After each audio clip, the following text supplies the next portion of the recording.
Cuando cogí el teléfono para preguntarle a mis hijos Max cuándo sería su boda, mi nuera Lena me miró fijamente a los ojos y dijo con una sonrisa fría: «Ah, ya nos casamos ayer. Solo invitamos a gente especial». Sus palabras me impactaron como un rayo de hielo. Gente especial.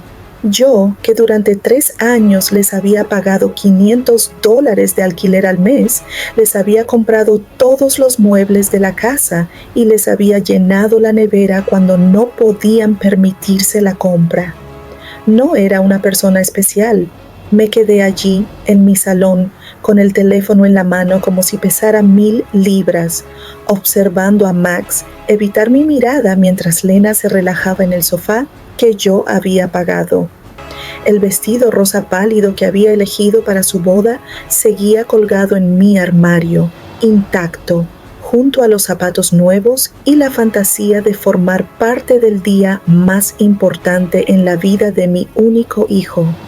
Ese vestido me había costado $200 y me había imaginado lo guapa que saldría en las fotos de la boda de Max, fotos en las que nunca saldría. Le había dado vueltas a cada detalle durante semanas. Incluso había reservado $1000 como regalo de bodas. Había llamado a mi hermana Diana, que estaba en Chicago, para contarle la buena noticia. Había fregado mi casa de arriba abajo, pensando que podrían pasar a celebrar conmigo después de la ceremonia. Pero todo se hizo añicos al instante con esas 4 crueles palabras, solo para personas especiales. Max finalmente levantó la vista y dijo con voz monótona y ensayada: «Mamá, fue algo pequeño, muy privado, solo nosotras dos y algunos testigos». Pero sabía que no era cierto. Vi las fotos en internet. Vi a los padres de Lena sonriendo junto a la feliz pareja. Vi a sus hermanos alzando sus copas. Vi el vestido blanco de Lena, el que ayudé a pagar cuando le di $800 el mes pasado para sus necesidades personales. Vi todo lo que no debía ver. Una semana después, exactamente 7 días después de aquella humillación, Lena volvió a llamar. Su voz sonaba completamente distinta. Había desaparecido la mujer presumida que me había excluido de su boda. Ahora sonaba desesperada, casi suplicante. «Renate, el alquiler está atrasado. El casero nos presiona.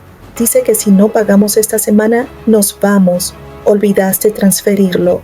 Su voz temblaba, como si se le cayera el cielo. Me quedé en silencio unos segundos, pensando en todas las veces que había corrido al banco por ellos, todas las veces que había cancelado planes para que tuvieran un techo, todas las veces que había comido frijoles con arroz para cubrir sus necesidades. Y ahora, después de que me excluyeran del evento más importante de sus vidas, tenían el descaro de hacer como si nada hubiera pasado. «Lena», dije con la voz más tranquila de lo que esperaba, «¿no te dije que solo ayudo a gente especial?». El silencio al otro lado era tan agudo que podía oír mi propio latido. Por primera vez en años, no era yo quien temblaba, era ella. «Renate, no te entiendo», tartamudeó. «Siempre hemos sido especiales para ti. Eres como una segunda madre para mí». Mentiras, todas mentiras, envueltas en ese tono empalagoso que siempre usaba cuando necesitaba algo, el mismo tono que había usado para pedir dinero para el vestido de novia, la luna de miel, los anillos, todo lo cual ayudé a pagar, sin darme cuenta de que nunca presenciaría el momento del intercambio. Durante años viví con esta presión constante, siempre de puntillas, sopesando cada palabra, cada gesto, cada regalo, solo esperando una pequeña muestra de amor de mi propia hija. Yo era la madre ideal, la suegra generosa, la dadora silenciosa que nunca decía una palabra cuando me trataban como si no existiera. Pero esa frase, «solo la gente especial», Despertó algo dentro de mí que había estado dormido demasiado tiempo. Hice los cálculos mentalmente, sumando todo lo que había gastado en ellos durante esos 3 años: alquiler, comida, regalos, emergencias y sus pequeños deseos. Sumaban más de $20,000. $20,000 tomados de mi fondo de jubilación, de mis ahorros, del dinero que mi difunto esposo me había dejado para vivir mis últimos años en paz. ¿Y para qué? Para ser tratada como una extraña el día de la boda de mi propio hijo. Esa noche, después de colgar, me senté en mi cama y lloré, pero esas no eran lágrimas de tristeza, eran lágrimas de rabia, de frustración acumulada, de años de humillación silenciosa. Lloré por todas las veces que me hicieron sentir que mi amor era una carga, mi presencia una molestia, mi dinero lo único que tenía para dar. Lloré por la madre tonta que había sido, por la mujer que se perdió tratando de ser esencial para aquellos que pensaban que era prescindible. A la mañana siguiente desperté con algo cambiado en mi interior. No era solo el dolor de la traición, era algo más frío, más profundo. Me puse de pie y me miré en el espejo del baño. Los mismos ojos cansados, las mismas arrugas de años de dar amor sin recibirlo, pero en mi mirada había algo nuevo, una dureza que desconocía, una determinación sepultada bajo años de obediencia.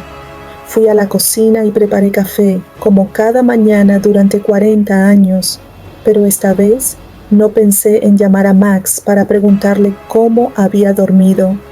No miré el móvil esperando una disculpa por la vergüenza de ayer. Por primera vez en mucho tiempo me prioricé esa mañana. Me senté a la mesa donde había planeado tantas sorpresas para ellos. Conté el dinero para sus necesidades y lloré en silencio cuando me ignoraron. Ahora esta mesa sería testigo de algo diferente. Saqué mi chequera, mis extractos bancarios y empecé a calcular. Quería ver en frío lo ingenua que había sido. El alquiler mensual de $500 por 36 meses era de $18,000. Comida y provisiones, aproximadamente $200 al mes, sumaban $7,200. Regalos de cumpleaños, Navidad y aniversario, al menos $3,000. Las emergencias médicas de Lena, $800. El préstamo del auto que nunca pagaron, $2,500. La reparación del aire acondicionado, $600. Los muebles de la sala, $1,200, $33,400. Esa era la cantidad total de mi generosidad. $33,400 desperdiciados de la herencia de mi esposo, mi pensión, los ahorros que había construido centavo a centavo después de décadas de trabajo honesto. Todo ese dinero desperdiciado para mantener cómodos a 2 adultos que ni siquiera podían fingir respeto por mí. El teléfono sonó, el nombre de Max en la pantalla.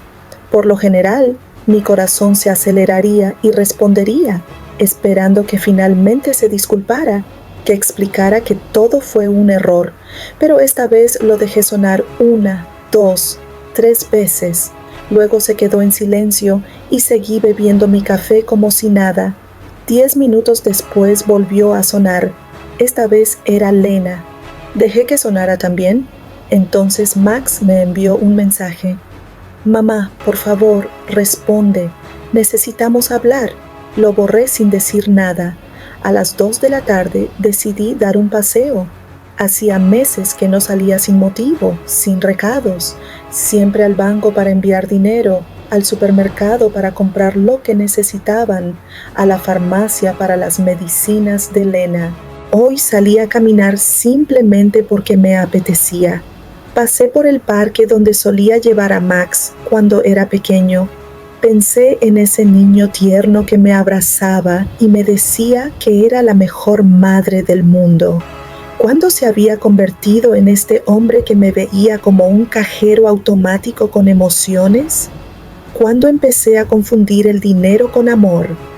¿Cuándo empecé a creer que tenía que comprar el cariño de mi propio hijo?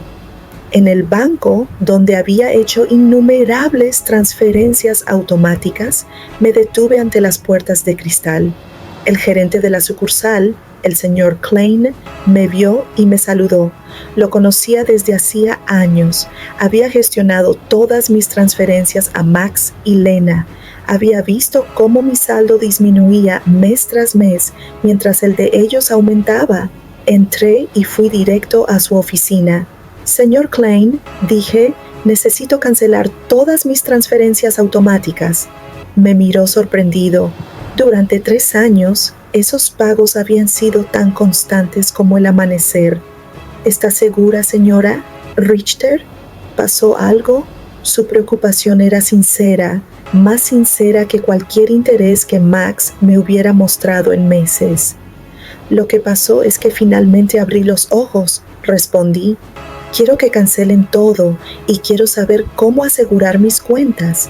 Nadie más debería tener acceso a mi dinero. Mientras procesaba las cancelaciones, mi teléfono no paraba de vibrar.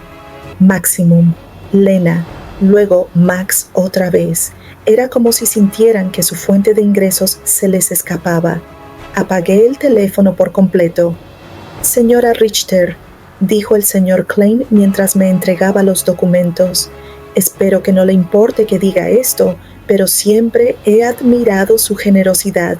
Solo espero que nadie la obligue a hacer estos cambios. Sus palabras me impactaron profundamente. Este hombre, que solo me conocía a través de números en una pantalla, mostraba una amabilidad más genuina que mi propio hijo. Nadie me presiona, señor Klein, dije en voz baja. Por una vez he dejado de presionarme. Al salir del banco me sentí inusualmente ligera, como si hubiera dejado atrás un gran peso en esa oficina. Por primera vez en años, mi dinero era realmente mío. No le debía nada a nadie que me viera como un recurso en lugar de como un ser humano. De camino a casa, pensé en todo lo que había sacrificado por Max y Lena, los viajes que había dejado de lado para ahorrar para ellos, los amigos que había dejado porque siempre estaba disponible para sus problemas, las aficiones que había abandonado porque sentía que cada dólar gastado en mí misma les robaba sus necesidades. Al doblar la esquina de mi casa, vi 3 coches aparcados afuera, el de Max, el de Lena y otro que no reconocí. A través de la ventana pude ver sombras moviéndose dentro. Sentí una opresión en el pecho. Tenían llaves. Se las había dado porque confiaba en ellas, porque creía que algún día me cuidarían como yo las había cuidado. Respiré hondo antes de abrir la puerta. Esta sería la primera confrontación real de mi nueva vida. Abrí la puerta de mi casa y vi una escena que jamás olvidaré. Max estaba sentado en mi sofá con la cabeza entre las manos. Lena caminaba ansiosa de un lado a otro como un animal enjaulado. Un hombre mayor al que no conocía rebuscaba entre papeles en mi mesa del comedor. Mis papeles, mis documentos personales. ¿Qué está pasando aquí?, pregunté con la voz más alta de lo que esperaba. Los 3 me miraron como si yo fuera el intruso en mi propia casa.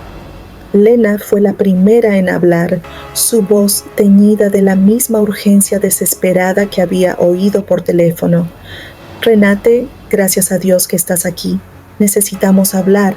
El señor Fisher es del bufete al que consultamos sobre tu situación. ¿Mi situación?, pregunté con calma, sorprendido por mi propio tono. ¿Qué situación? Estoy perfectamente bien. Max finalmente levantó la cabeza, con los ojos antes llenos de inocencia, ahora nublados por el pánico financiero. Mamá, fuimos al banco, nos dijeron que cancelaste todas las transferencias. El señor Klein dijo que también nos bloqueaste el acceso a tus cuentas. No entendemos por qué. El hombre de unos 50 años, con traje gris y una sonrisa que no inspiraba confianza, se acercó a mí con la mano extendida. Señora Richter, soy el doctor Fisher, abogado de familia. Sus hijos están preocupados por su salud mental y me han pedido que evalúe la situación. No le estreché la mano. En cambio, fui directo a la mesa del comedor y recogí todos mis papeles que había estado examinando sin mi permiso. Estos son mis documentos privados. No tienes derecho a verlos sin mi consentimiento. Max la interrumpió con el tono condescendiente que había perfeccionado con los años. Mamá, estamos preocupados por ti. Últimamente te has comportado de forma extraña. Primero, nos cortaste el acceso financiero sin dar explicaciones.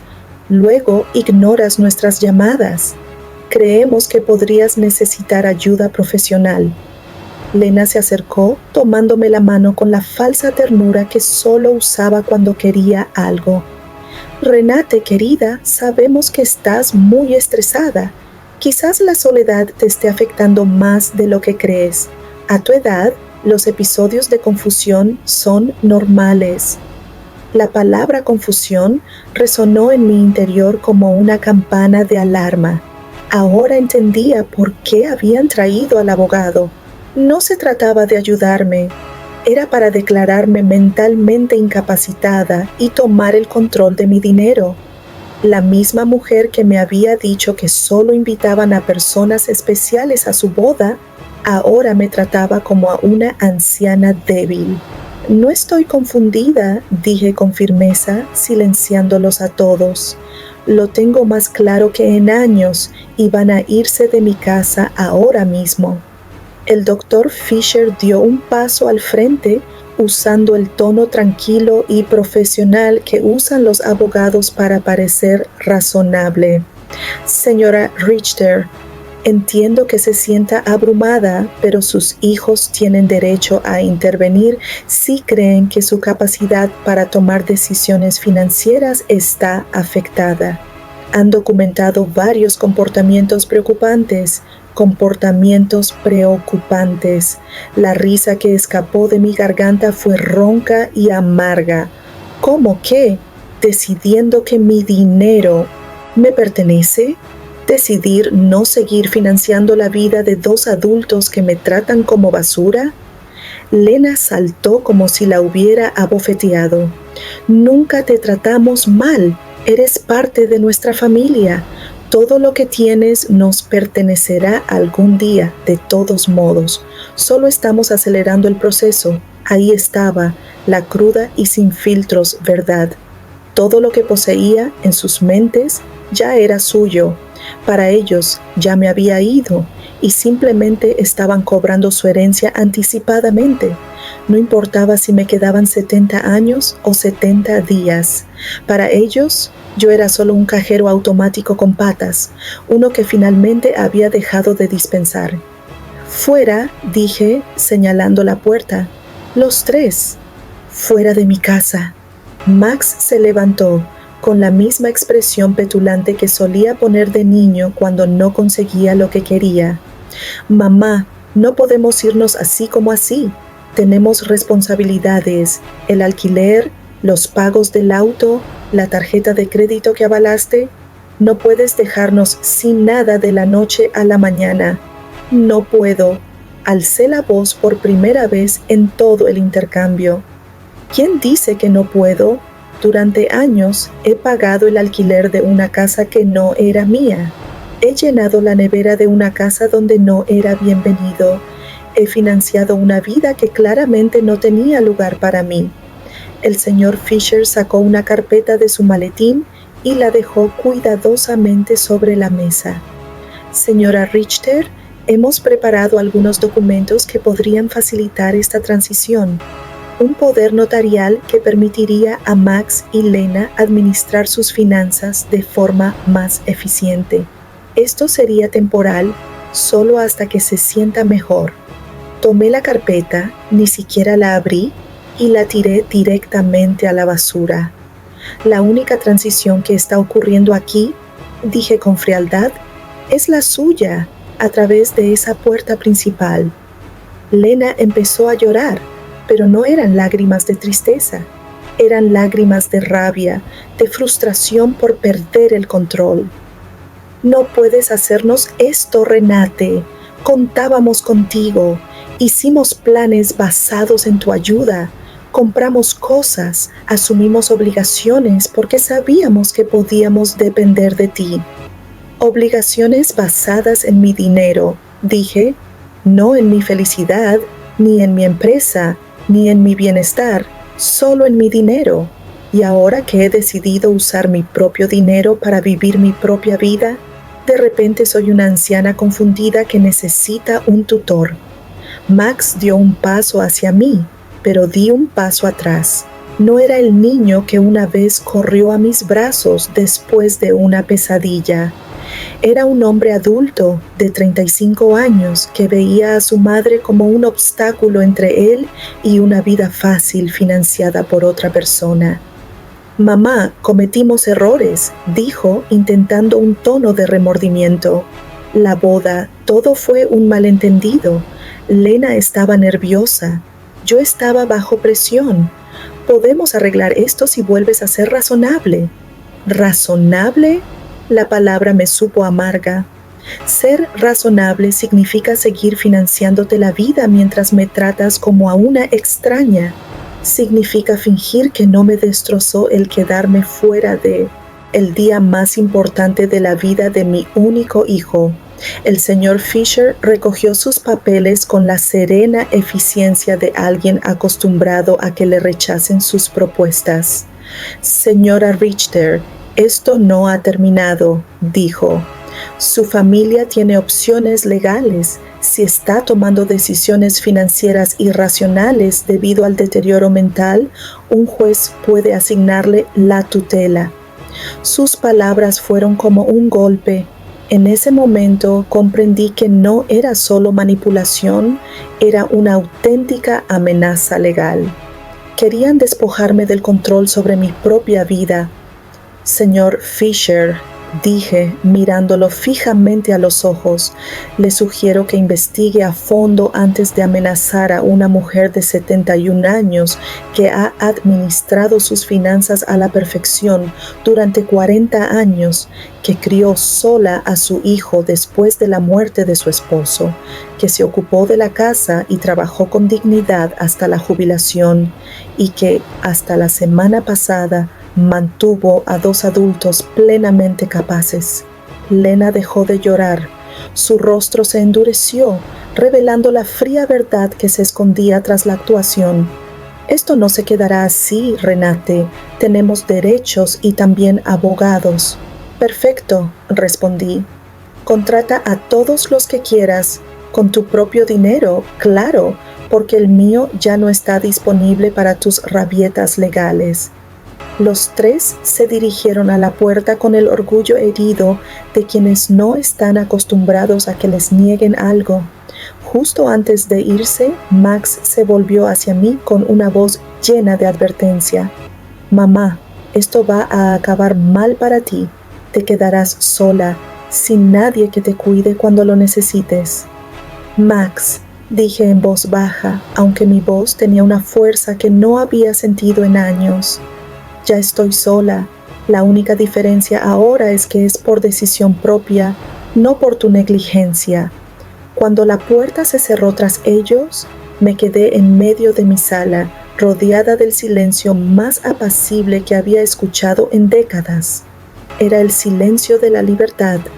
Esa noche no pude dormir, no por tristeza ni arrepentimiento, sino por la adrenalina que me produce recuperar el control.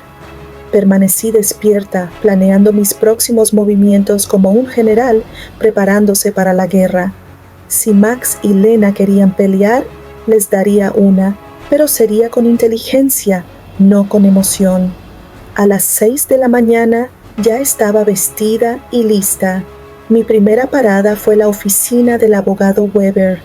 un hombre que había conocido años antes cuando manejaba el patrimonio de mi esposo. A diferencia de Fisher, el abogado que mis hijos habían traído a mi casa, Weber tenía una reputación impecable y se especializaba en proteger los derechos de las personas mayores. Señora Richter, dijo después de que le explicara todo, lo que sus hijos intentaron ayer es más común de lo que cree. Se llama abuso financiero a personas mayores y es un delito federal.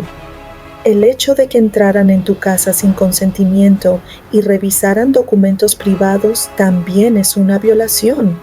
Sus palabras me tranquilizaron y me inquietaron a la vez. Me tranquilizaron porque demostraron que no me lo imaginaba, que lo que sucedió realmente fue abuso, pero me inquietaron porque significaba que esto era mucho más grave de lo que creía. Necesitamos documentarlo todo, continuó el señor Weber. Cada transferencia, cada regalo, cada vez que te presionaron para obtener dinero. También revisaremos tu testamento para proteger tus bienes de cualquier manipulación futura. Pasamos 3 horas revisando mis finanzas. Registros. El señor Weber silbó al ver la cantidad total. $33,400 en 3 años. Señora Richter, con ese dinero, podría haber vivido cómodamente, viajado y disfrutado de verdad de su jubilación. En cambio, financió por completo la vida de 2 adultos que ni siquiera la respetaron lo suficiente como para invitarla a su boda. Al salir de la oficina del señor Weber, tenía un plan claro. Primero, cambiaría todas las cerraduras de mi casa. Segundo, instalaría un sistema de seguridad con cámaras para protegerme de cualquier visita sorpresa. Tercero, abriría una nueva cuenta bancaria en un banco diferente donde no tuvieran acceso. Y cuarto, comenzaría a vivir la vida que había postergado durante tanto tiempo. Mi siguiente parada fue la ferretería. El dueño, el señor Sommer, me conocía bien de años comprando suministros para arreglar el apartamento de Max y Lena, pero esta vez era diferente. Señora R.T.O.R., ¿qué la trae por aquí hoy? ¿Otra emergencia con su hijo? Preguntó con la tranquila familiaridad de alguien que había visto mi generosidad desperdiciada antes. No, señor Sommer. Esta vez es para mi casa. Necesito cambiar todas las cerraduras y deben ser de primera calidad.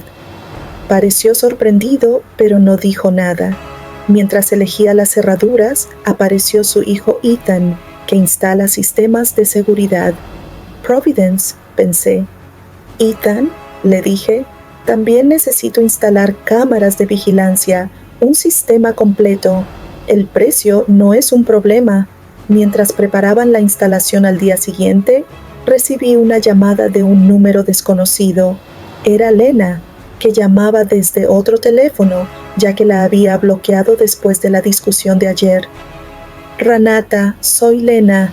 Por favor, no cuelgues. Tenemos que hablar como adultos. Adelante, dije con frialdad. Mira, sé que estás disgustada por la boda. Fue un error. Max y yo lo hablamos y queremos arreglarlo. ¿Qué te parece una cena especial para celebrar nuestra boda contigo? En tu casa podemos cocinar como en los viejos tiempos.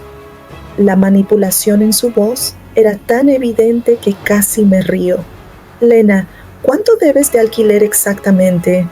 El silencio al teléfono demostró que había tocado la fibra sensible. 2 meses. $1,000 en total. Pero no llamo solo por eso, Renati. Te echamos mucho de menos. ¿A mí o a mi dinero? Pregunté sin rodeos. A ambos, admitió con sorprendente sinceridad. Renat, no te voy a mentir. Sí, necesitamos tu ayuda económica, pero también te queremos. Significas mucho para nosotros. Si soy tan importante, dije, ¿por qué no fui lo suficientemente importante como para estar en tu boda? ¿Por qué no me llamaste para algo que no fuera de dinero? ¿Cuándo fue la última vez que llamaste solo para ver cómo estaba? Otro silencio. Ambas sabíamos la respuesta. Nunca. Lena, solo voy a decir esto una vez. Durante 3 años me has tratado como un cajero automático con emociones. Me usaste, me ignoraste, me humillaste y finalmente me insultaste de la manera más cruel. Ahora que el dinero se acaba, de repente recuerdas que me quieres. Renate, por favor. La interrumpí. No, no hay ningún por favor. Tú tomaste tu decisión cuando decidiste que no era lo suficientemente especial para formar parte de tu boda. Ahora yo tomo la mía. Colgué y apagué el teléfono por completo. Se acabaron las interrupciones en mi día de libertad. Esa tarde fui al salón de belleza que no había visitado en más de 1 año. Todas las citas que había pedido siempre se cancelaban porque Max o Lena necesitaban algo urgente o porque el dinero que había ahorrado para mí se convertía en una de sus emergencias. «Señora Richter», gritó mi estilista favorita, Cynthia. «¡Qué sorpresa! Pensé que te habías olvidado de nosotras». «No me olvidé de ti, Cynthia», dije. «Solo olvidé que yo también merezco cuidados». Me regalé la experiencia completa. Corte, color, manicura, pedicura. Por primera vez en años gasté dinero en mí sin sentir ni una pizca de culpa. Mientras Cynthia me peinaba, me habló de su familia, sus hijos, sus sueños. Fue refrescante hablar de algo que no fueran las interminables exigencias de Max y Lena. «Se ve maravillosa, señora Richter», dijo al terminar. «Pero más que eso, ¿se ve libre? ¿Pasó algo bueno?» «Sí, Cynthia», sonreí. Por fin aprendí a decir que no. Cuando llegué a casa esa tarde, un coche que no reconocí estaba aparcado delante de mi casa. El corazón me dio un vuelco pensando que Max y Lena habían vuelto con refuerzos, pero al acercarme vi a una mujer mayor sentada en los escalones de mi porche. «¿Señora Richter?», preguntó al bajar del coche. «Sí, soy yo. ¿Puedo ayudarla? Soy Eleanor Brooks. Vivo al lado. Hemos sido vecinas durante años, pero nunca hemos hablado realmente. Ayer oí voces fuertes desde su casa y me preocupé. ¿Está todo bien?». Su genuina preocupación me conmovió profundamente. Aquí estaba una extraña que se preocupaba más por mí que por mi propio hijo. «Pase, señora Brooks. Le prepararé un café y le contaré una historia que no creerá». Mientras preparaba el café, se lo conté todo. Eleanor escuchó en silencio, asintiendo de vez en cuando. Cuando terminé, tenía los ojos húmedos de lágrimas. «Señora Richter», dijo en voz baja, «hizo lo correcto. Pasé por algo similar con mi hija hace 5 años. Yo también pensé que era mi deber financiar su vida, comprar su amor». «¿Qué pasó?», pregunté. «Les corté el dinero cuando me di cuenta de que solo me contactaban cuando necesitaban algo. Al principio fue horrible. Me amenazaron emocionalmente, me chantajearon, intentaron hacerme sentir culpable, pero después de 6 meses, mi hija me llamó con una disculpa sincera.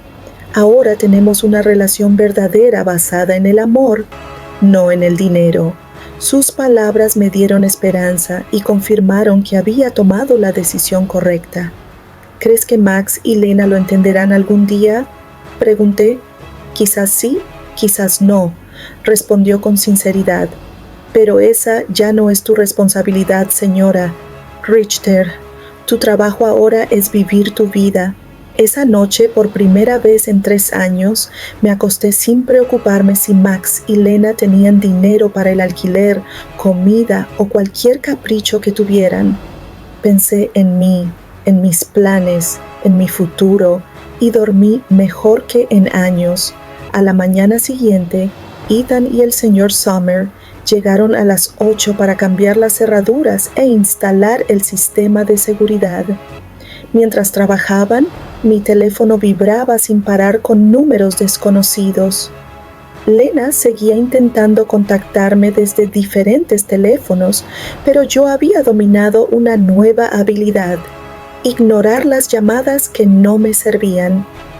Señora Richter, dijo Ethan mientras montaba las cámaras, este sistema le dará total tranquilidad. Puede ver desde su teléfono quién entra en su casa, incluso cuando no está. Y si alguien entra sin permiso, la policía recibe una alerta de inmediato. No se me escapó la ironía.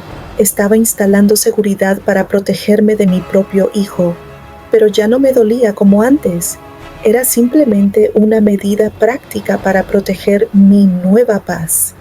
Mientras trabajaban, decidí hacer algo que no había hecho en años: llamar a mi hermana Diana a Chicago. Habíamos perdido el contacto porque cada vez que hablábamos terminaba informando de las últimas exigencias de Max y Lena y de cuánto dinero había gastado. Nuestras conversaciones se habían convertido en informes financieros disfrazados de charlas familiares. «Renate», respondió Diana sorprendida. «Hermana, ¿cómo estás? Han pasado meses». «Estoy bien, Diana, mejor que bien. Te llamo para decirte que por fin he entrado en razón».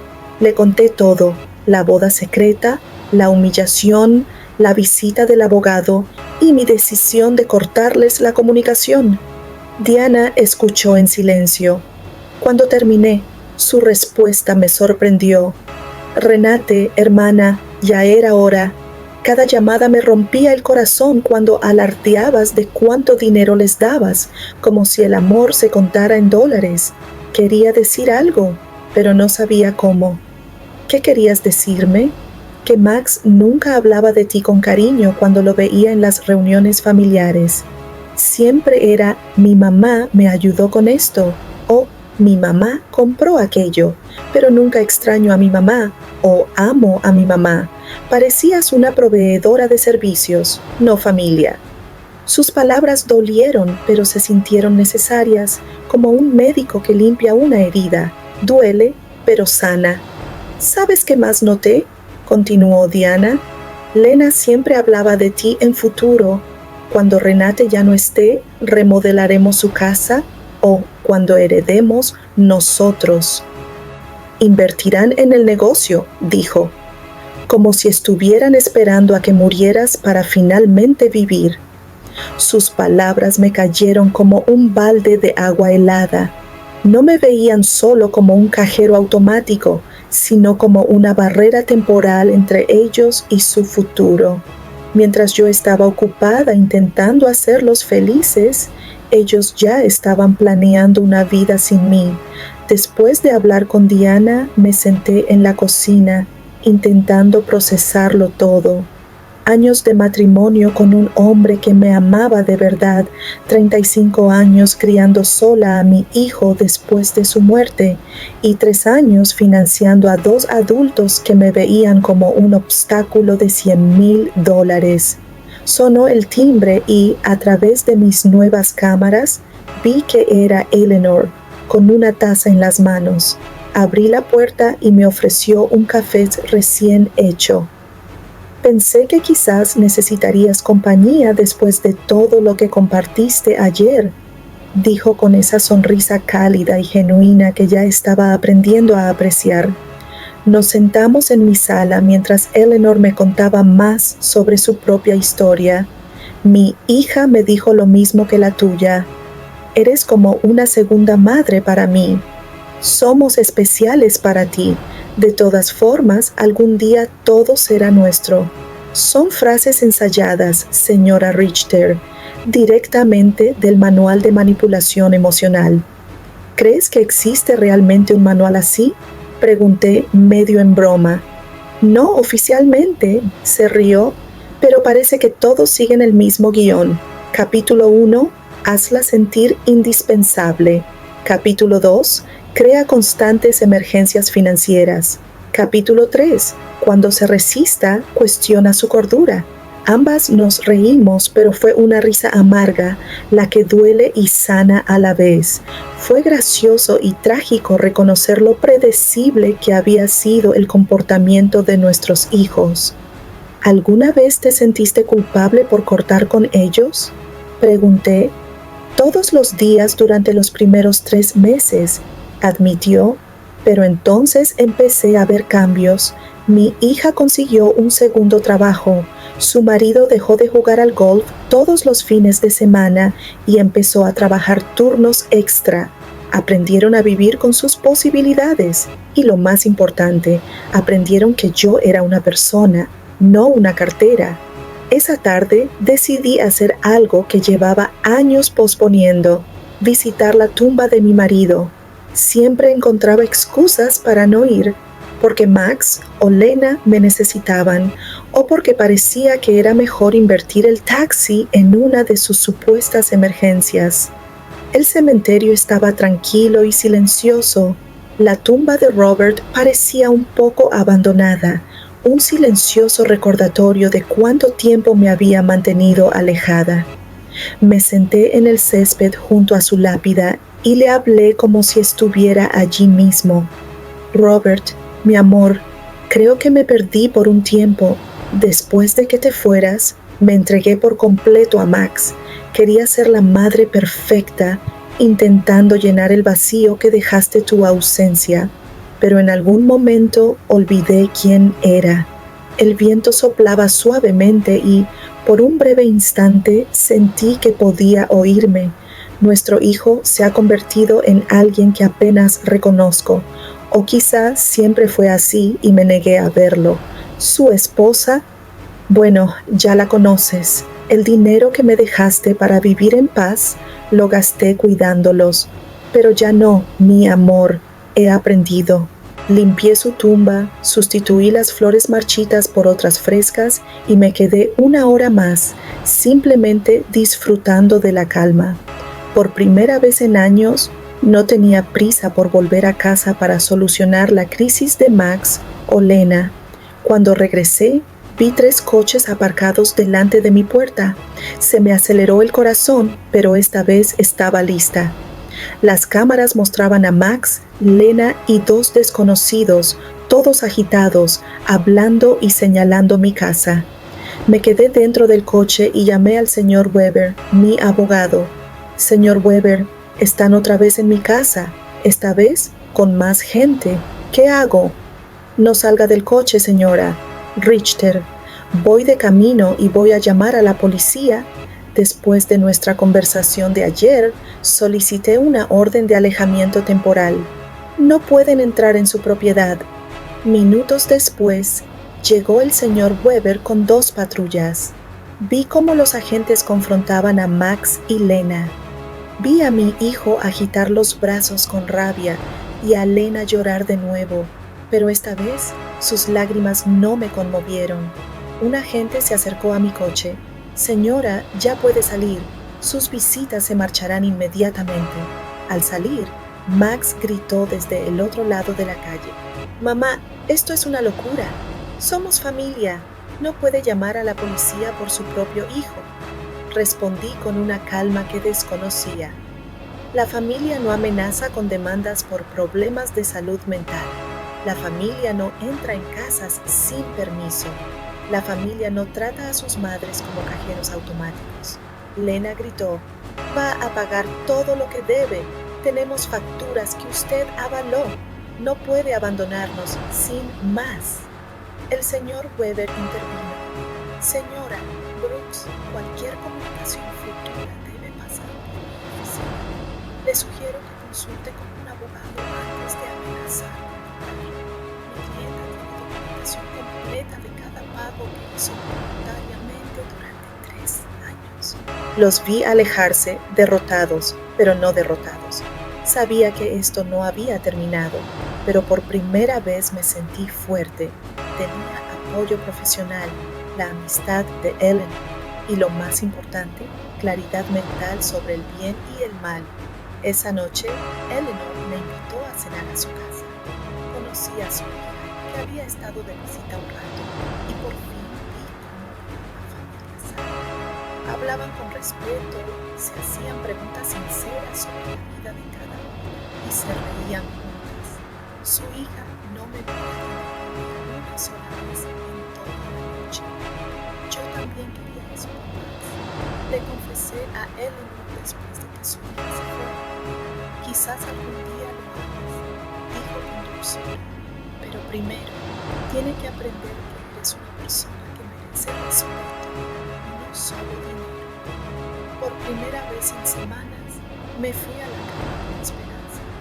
Los días siguientes transcurrieron extrañamente tranquilos. Las cámaras de vigilancia mostraban a Max y Lena pasando por delante de mi casa varias veces al día. A veces aminoraban la marcha, a veces se detenían unos minutos y nunca se bajaban. Era como si estuvieran estudiando mis hábitos, esperando el momento perfecto para atacar de nuevo. El señor Weber me había dicho que documentara cada visita, así que llevaba un registro meticuloso con fechas y horas. Su insistencia nos favorecerá, había dicho. Cada vez que aparecen después de haberles advertido que no lo hicieran, refuerzan nuestra petición de una orden de alejamiento permanente. El viernes por la mañana estaba desayunando tranquilamente cuando sonó el timbre. Las cámaras mostraban a una joven bien vestida, con una carpeta en la mano y una sonrisa profesional. No la reconocí, pero su actitud me indicó que no era una llamada amistosa. «Buenos días, señora». Renate Richter dijo al abrir la puerta. «Soy investigadora social de la Oficina de Servicios para Personas Mayores. Recibimos un informe que sugiere que podría estar en una situación de alto riesgo y necesito hacerle un chequeo de bienestar». Se me encogió el estómago. Max y Lena habían intensificado las cosas. Ya no se trataba de amenazas ni abogados privados. Ahora habían involucrado al gobierno. «¿Me puede mostrar su identificación?», pregunté con voz firme. «Por supuesto». Me mostró una placa oficial que parecía legítima. «Soy la trabajadora social señora Schmidt. ¿Puedo pasar a hablar con usted?». La dejé entrar, sabiendo que negarme podría empeorar mi imagen. La señora Schmidt se sentó en mi sala, abrió su carpeta y empezó a leer un formulario. «Señora Richter, nos han informado de que ha tomado decisiones financieras drásticas, ha cortado el contacto con su familia y ha mostrado signos de paranoia al instalar sistemas de seguridad excesivos. También nos dijeron que ha rechazado la asistencia médica y legal que le ofrecieron sus seres queridos». Cada palabra estaba perfectamente elaborada para sonar inestable. La frase tenía el sello de Lena, suave, manipuladora, experta. «Señora Schmidt», dije, reuniendo toda la compostura que me quedaba, «me gustaría llamar a mi abogado antes de responder a cualquier pregunta». «Señora, esto no es un interrogatorio legal», respondió. «Es solo una verificación de bienestar. Si no tiene nada que ocultar, no debería haber problema en hablar conmigo». Esa frase, «si no tiene nada que ocultar», me hirvió la sangre. Era la misma lógica que usaban los abusadores para justificar el control. Si eres inocente, no debería importarte perder tu privacidad. «Señorita, llamo a mi abogado», dije con firmeza. «Puede esperar aquí o volver en otro momento, pero no responderé nada sin un asesor legal presente». Llamé al señor Weber y llegó en 20 minutos. Cuando entró y vio a la trabajadora social, su expresión se volvió fría. «Señora Schmidt», dijo después de comprobar su identificación, «espero que tenga una orden judicial, porque mi cliente tiene representación legal y cualquier consulta no autorizada podría considerarse acoso». «Señor», respondió la señora Schmidt con un tono menos seguro, «hemos recibido informes de familiares preocupados por el bienestar de la señora. Es nuestro deber investigar». «¿Qué familia?», preguntó el señor Weber con brusquedad. El señor Weber preguntó secamente. ¿La misma familia que intentó que firmara un poder notarial sin asesoría legal? ¿La misma familia que irrumpió en su casa y revisó sus documentos privados? ¿La misma familia que la excluyó de eventos importantes de su vida mientras vivía de su dinero? Abrió su maletín, sacó una carpeta y la colocó firmemente sobre la mesa. Aquí tengo la documentación completa del abuso financiero y emocional de mi cliente. $33,400 retirados durante 3 años, exclusión social repetida, chantaje emocional continuo. Si alguien aquí merece una investigación, no es mi cliente. La señora Schmidt hojeó las páginas, perdiendo la compostura con cada documento que leía. Estaba claro que la historia que le habían contado no coincidía con la verdad que tenía ante sí. Señora Richter, dijo finalmente, ¿puede decirme por qué dejó de brindar apoyo financiero a su hijo tan repentinamente? Porque finalmente me di cuenta de que me estaban utilizando, respondí con franqueza, porque entendí que, para ellos, no era una madre, sino una cuenta bancaria, porque ya no tenía que seguir financiando la vida de quienes me veían como un problema al que sobrevivir. ¿Pero no siente que es su deber ayudar a su familia?, preguntó. La pregunta me hirvió la sangre. Señorita Schmidt, dije con voz firme, mi responsabilidad como madre era criar a mi hijo hasta los 18 años, educarlo y prepararlo para que se las arreglara solo. Mi hijo tiene 35 años, está casado y es plenamente capaz de valerse por sí mismo. Mantenerlo en su vida adulta no es mi obligación, es mi decisión, y he decidido dejarlo. El señor Weber se inclinó hacia adelante. Dígame, señorita Schmidt, ¿consideraría normal que un hombre de 35 años dependiera de su madre de 71 para pagar el alquiler? La señora Schmidt no respondió de inmediato. Pude verla reevaluando todo lo que le habían dicho. Señora Richter, dijo tras una pausa, ¿administra usted sus propias finanzas? Sí, respondí. ¿Puedo mostrarle mis extractos bancarios, inversiones, declaración de impuestos? Todo está al día y en orden. ¿Vive de forma independiente? Como puede ver, mi casa está limpia. Me encargo de todo yo misma.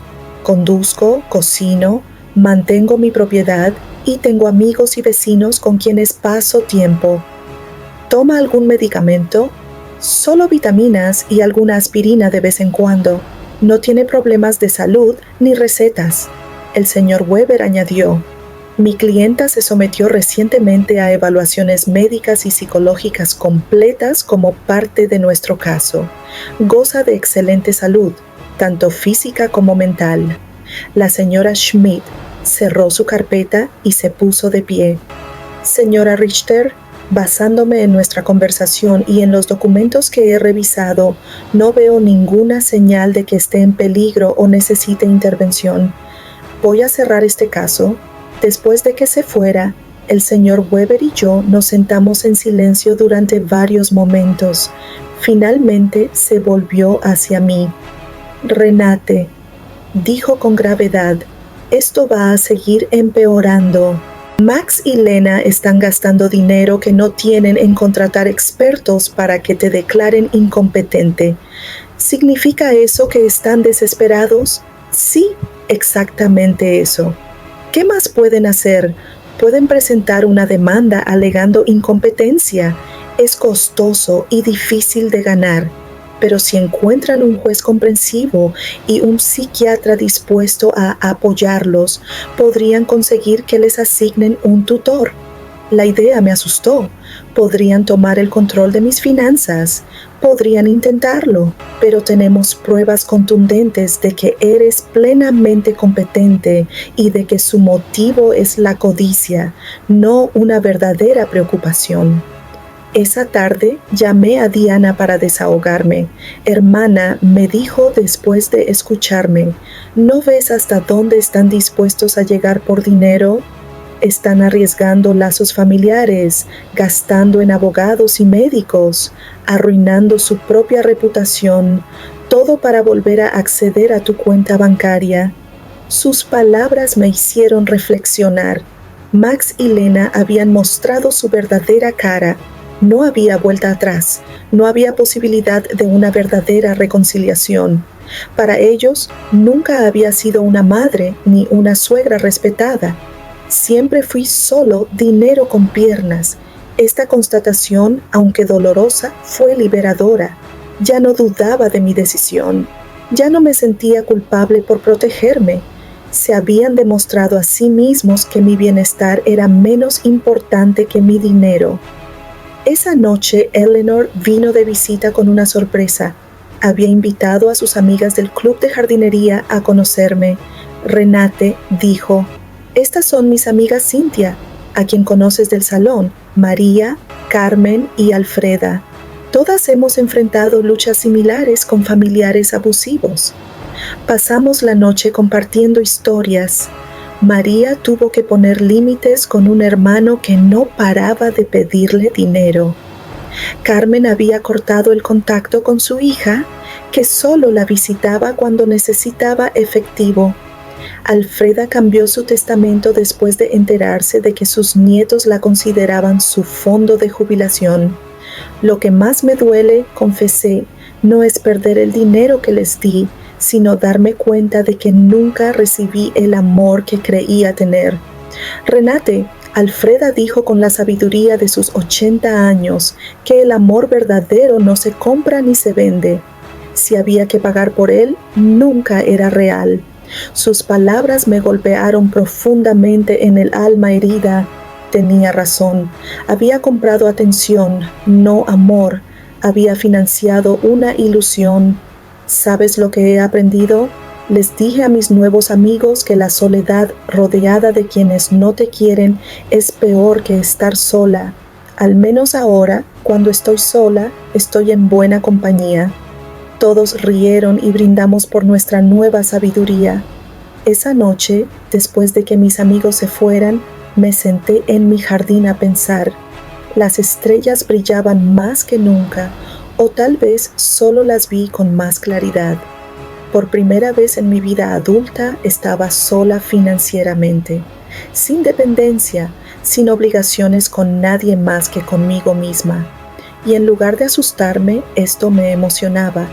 Podía viajar cuando quisiera, remodelar mi casa, comprar ropa bonita, donar a causas que me importan, invertir en mi futuro en lugar de apoyar el presente de gente desagradecida. La libertad sabía a esperanza, y por primera vez en años sentí el deseo de planificar mi futuro. Un mes después de la visita al psiquiatra, pensé que por fin había ganado la batalla. Había cogido una rutina maravillosa. Desayunaba tranquilamente y leía el periódico.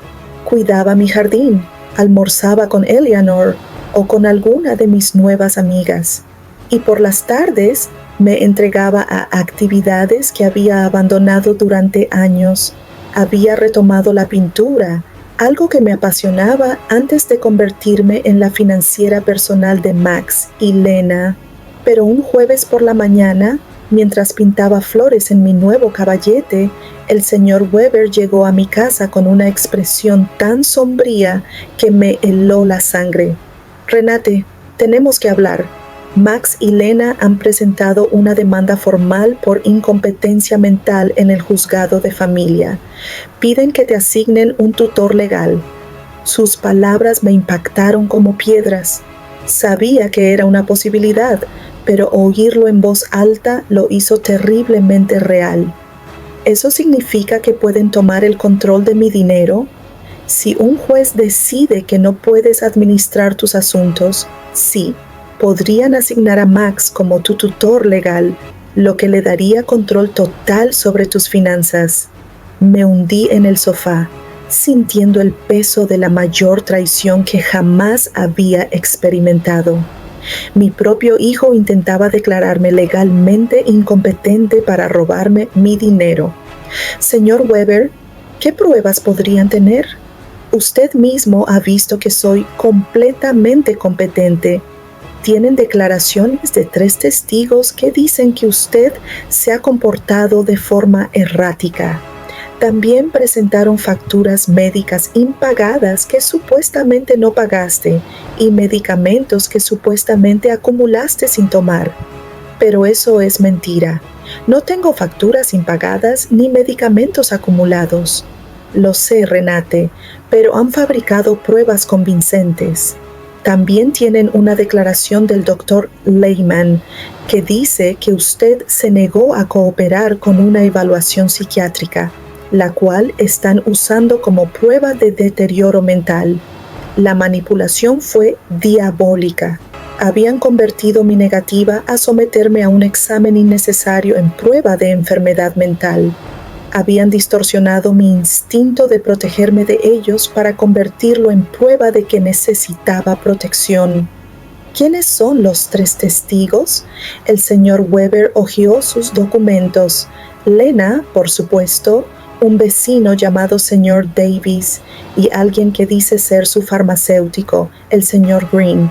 El señor Davis era el vecino de enfrente, un hombre difícil que siempre había tenido problemas conmigo porque mis amigos aparcaban de vez en cuando delante de su casa. El señor Green era, en efecto, mi farmacéutico, pero no entendía qué podía tener en mi contra. «Necesito hablar con el señor Green», le dije al señor Weber. «¿Algo no va bien?» Fuimos juntos a la farmacia esa tarde. El señor Green me recibió con sorpresa y nerviosismo. «Señora Richter, me alegro de verla. ¿Cómo está, señor Green? Me han dicho que firmó una declaración en la que afirma que tengo un comportamiento errático con mis medicamentos».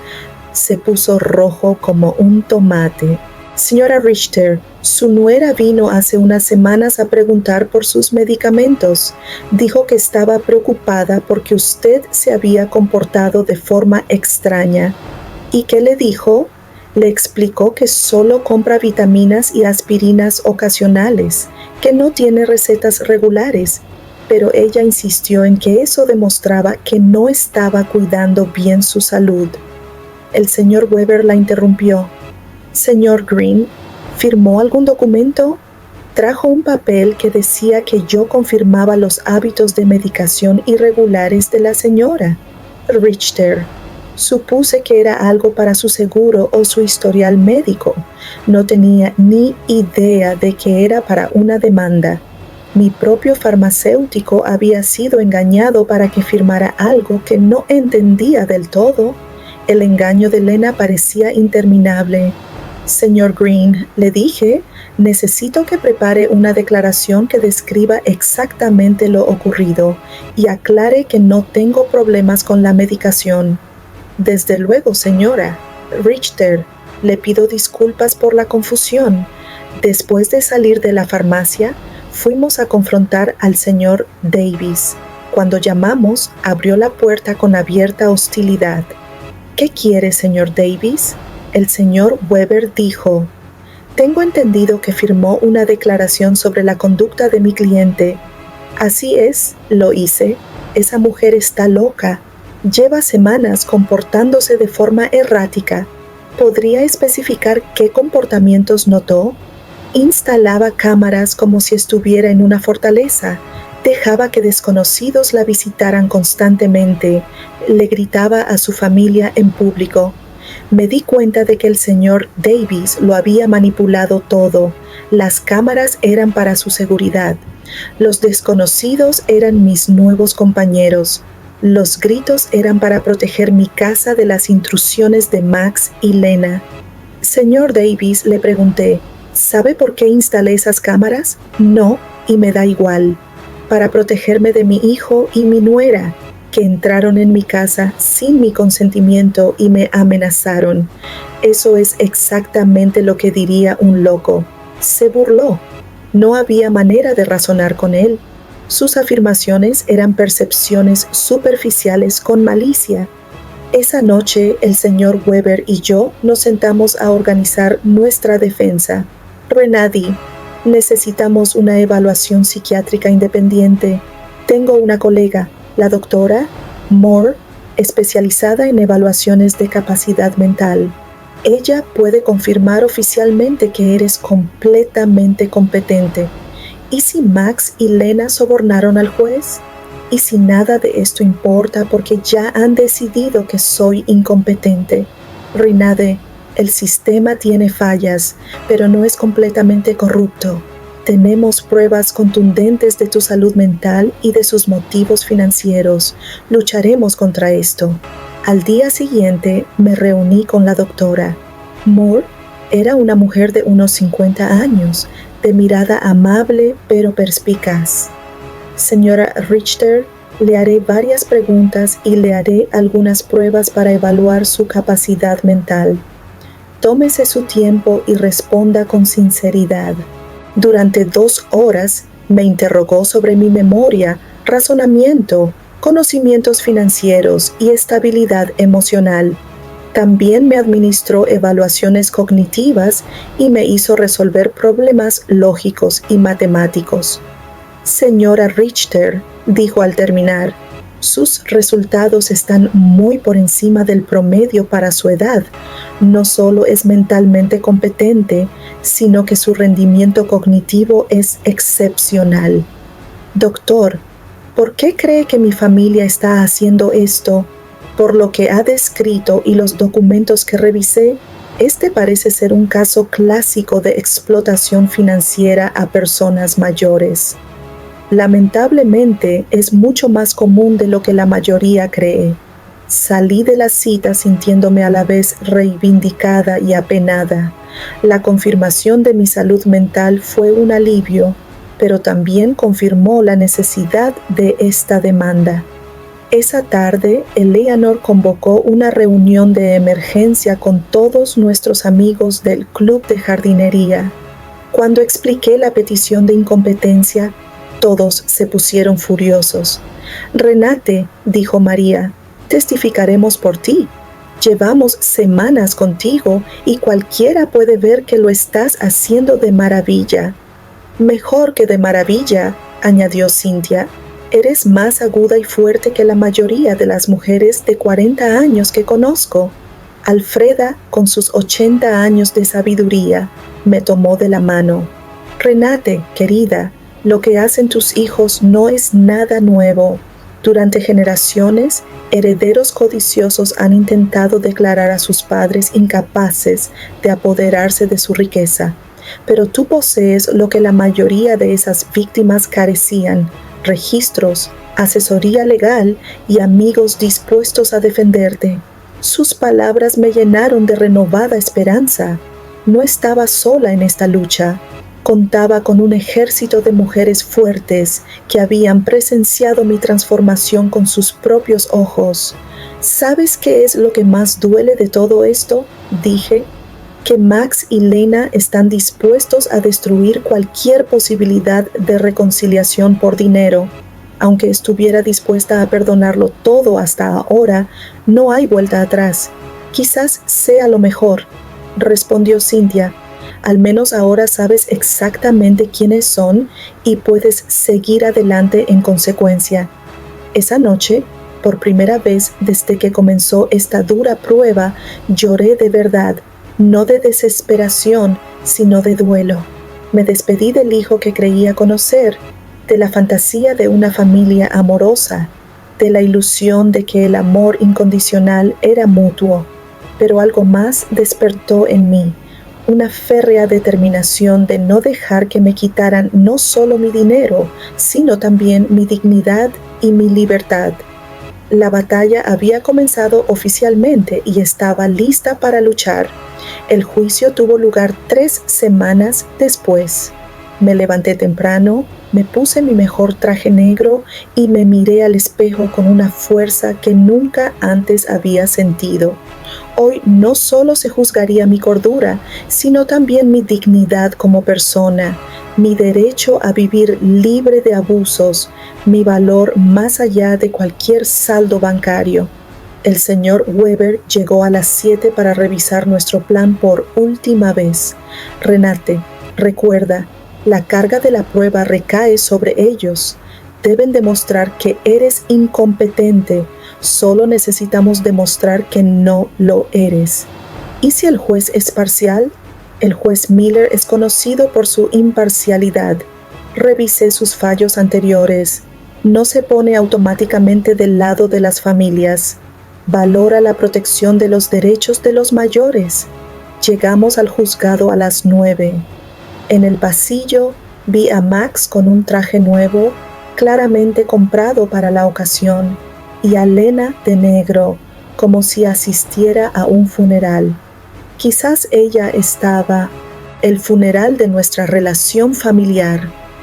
Cuando nuestras miradas se cruzaron, Max apartó la mirada rápidamente, pero Lena sostuvo la mía con una frialdad que dejaba claro que para ella solo se trataba de un trato de negocios. Su abogado era un hombre mayor y refinado, con la seguridad de alguien acostumbrado a ganar casos como este. Al comenzar su alegato inicial, su táctica era obvia: presentarme como una anciana confundida, manipulada por extraños para que se volviera en contra de su querida familia. Su señoría, dijo solemnemente, la señora Renate Richter ha mostrado un claro deterioro mental en los últimos meses. Ha cortado todo apoyo económico a su familia sin causa razonable. Ha instalado sistemas de seguridad innecesarios, impulsados por la paranoia, y se ha aislado de sus seres queridos bajo la influencia de vecinos y abogados que se aprovechan de su vulnerabilidad. Cada palabra, cuidadosamente elegida, transformó mi independencia en demencia y mi libertad en manipulación. Luego vinieron sus testigos. Lena fue la primera, ofreciendo una actuación digna de un Oscar. Lloró al relatar cómo había cambiado. Me había vuelto hostil y paranoica, y me había aislado de una familia que me importaba profundamente. Su señoría dijo con voz temblorosa: Renate siempre ha sido como una segunda madre para mí. Ser testigo de su deterioro mental es desgarrador. Solo queremos ayudarla a recibir la atención que necesita.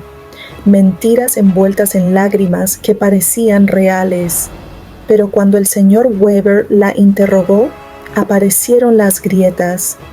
Señora Schuster, ¿puede decir al tribunal cuándo fue la última vez que llamó a mi cliente sin pedirle dinero? Lena dudó. Hablamos de muchas cosas. ¿Puede dar una fecha específica? No recuerdo las fechas exactas. ¿Es cierto que usted y su esposo se casaron sin invitar a mi cliente? Fue una ceremonia muy pequeña. También es cierto que cuando preguntó por la boda, le dijo que solo invitaban a personas especiales. Lena se sonrojó. Esas palabras fueron sacadas de contexto. ¿Cuál sería el contexto correcto para decirle a su suegra que no es especial? No pudo responder de forma convincente. El siguiente fue Max. Verlo jurar que diría la verdad mientras se preparaba para mentir sobre mi estado mental fue uno de los momentos más difíciles que he vivido. Este era el niño que crié solo, al que dediqué mi vida.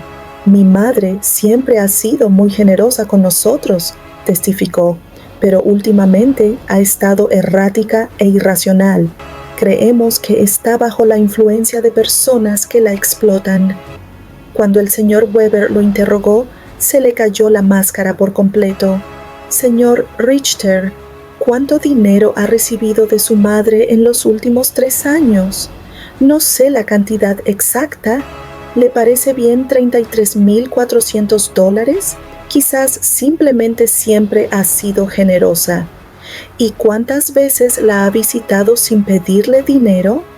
El silencio era ensordecedor. ¿Es cierto que usted y su esposa irrumpieron en la casa de mi cliente sin permiso y revisaron sus documentos privados? Estábamos preocupados por ella. ¿Es cierto que contrataron a un abogado para presionarla a firmar un poder notarial? Queríamos ayudarla a administrar sus finanzas. ¿De verdad necesita usted, a sus 35 años, la ayuda de su madre de 71 años para pagar el alquiler? Max no pudo responder con dignidad. El señor Davis testificó sobre mi supuesto comportamiento errático, pero cuando el señor Weber lo presionó para que diera más detalles, admitió que nunca había hablado conmigo directamente y que toda su información provenía de observaciones superficiales. El doctor Lehman alegó que mi negativa a someterme a una evaluación demostraba un deterioro mental. Pero el señor Weber presentó la documentación de la evaluación del doctor Moore, que contradecía completamente sus conclusiones. Entonces fue nuestro turno. El señor Weber llamó primero al señor Green, mi farmacéutico, quien le explicó cómo lo habían engañado para que firmara una declaración que distorsionaba mis compras de medicamentos. El doctor Moore testificó sobre mi excelente estado mental y presentó resultados impecables en las pruebas cognitivas. El señor Summers, de la ferretería, habló sobre mi competencia mental, explicando que mi decisión de cancelar los pagos automáticos fue racional y se ejecutó correctamente. Eleanor y mis amigos del club de jardinería testificaron sobre mi lucidez, mi renovada vitalidad y mi capacidad para mantener relaciones sociales saludables. Finalmente, fue mi turno de testificar. Me levanté con dignidad y caminé hacia el estrado, cargando con el peso de 71 años de experiencia, la sabiduría ganada con el dolor y la fortaleza encontrada en las dificultades. El señor Weber me guió en mi testimonio, permitiéndome contar toda mi historia. Los $33,400 gastados durante 3 años, la humillación de ser excluida de la boda, la constante manipulación emocional, la invasión de mi privacidad, las amenazas legales. Señora Richter, el señor Weber finalmente preguntó, ¿por qué decidió dejar de apoyar económicamente a su hijo y a su nuera? Porque finalmente entendí que lo que recibía de ellos no era amor. Respondí con claridad y firmeza. Era un negocio disfrazado de familia. Mi dinero era bienvenido, pero yo no. ¿Se arrepiente de su decisión? Solo lamento no haberla tomado antes. El abogado de Max intentó presentarme como confundida durante el interrogatorio, pero respondí a cada pregunta con claridad y precisión. Cuando insinuó que mis nuevas amistades me habían manipulado, le expliqué que, por primera vez en años, tenía relaciones basadas en el respeto mutuo, no en el interés económico. En su declaración de cierre, el abogado de Max insistió en que yo era víctima de manipulación externa. La refutación del señor Weber fue contundente. Su señoría dijo, lo que tenemos aquí no es una anciana incompetente, sino una mujer que ha encontrado la fuerza para liberarse de años de abuso financiero y emocional. Los demandantes no presentaron ninguna prueba médica creíble de incompetencia. Lo que presentaron fue frustración porque su fuente de ingresos ha optado por hacer valer su derecho legal y moral a proteger sus bienes. El juez Miller se retiró a deliberar durante 2 horas que parecieron años. Cuando regresó, su expresión era seria pero clara. Después de revisar todas las pruebas, comenzó. Es evidente para este tribunal que la señora Renate Richter tiene pleno control de sus facultades mentales.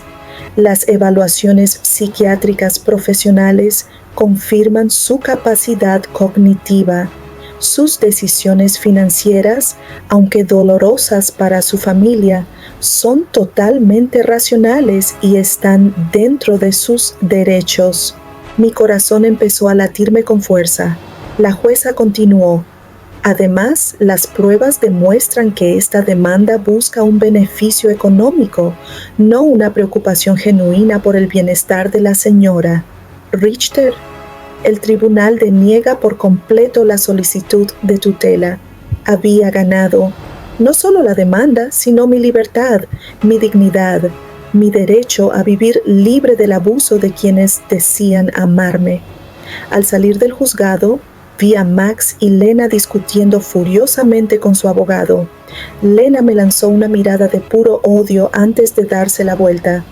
Max me miró una última vez y por un breve instante creí ver arrepentimiento, pero ya era demasiado tarde. Esa noche, Eleanor organizó una celebración en mi casa con todas nuestras amigas. Brindábamos por la justicia, la libertad y la hermandad de mujeres fuertes que se apoyan mutuamente. Renate, dijo Alfreda, hoy no solo ganaste un juicio, recuperaste tu vida. Tenía razón. Por primera vez en años el futuro era completamente mío. Podía viajar, podía amar, podía crear, podía vivir sin miedo, culpa ni manipulación. 3 meses después, vendí mi casa y me mudé a un hermoso apartamento cerca del centro. Doné la mitad de mi dinero a organizaciones que protegen a las personas mayores del abuso familiar. Con el resto, comencé a vivir la vida que siempre había soñado. Viajé por Europa, tomé clases de arte y me uní a grupos de voluntariado. Nunca más volví a saber de Max y Lena. Supe por otros que tuvieron que mudarse a una casa más pequeña y que Lena había encontrado trabajo por primera vez en años. Quizás las dificultades les enseñarían lo que mi generosidad nunca pudo, el valor del trabajo honesto y la independencia. Algunas noches, cuando miro las estrellas desde mi nuevo balcón, pienso en la mujer que era hace un año, temerosa, manipulada, creyendo que el amor tenía un precio. Esa mujer ya no está. En su lugar se encuentra alguien que ha aprendido una verdad vital. El amor verdadero nunca se vende y la libertad nunca es demasiado cara. Me llamo Renate, tengo 72 años y finalmente me he dado cuenta de que la persona más importante que debo amar y proteger soy yo misma. Si te gustó mi historia, puedes apoyarme con una donación para que pueda compartir más historias. Gracias de antemano. ¿Y tú? ¿Qué harías en mi lugar? Me encantaría saber qué piensas, así que compártela en los comentarios. Siempre me interesa tu opinión y cuéntame dónde la conociste. Para más historias de vida como esta, dale a me gusta al video y suscríbete a mi canal. Te esperan muchas más historias. Un cordial saludo. Hasta la próxima. M.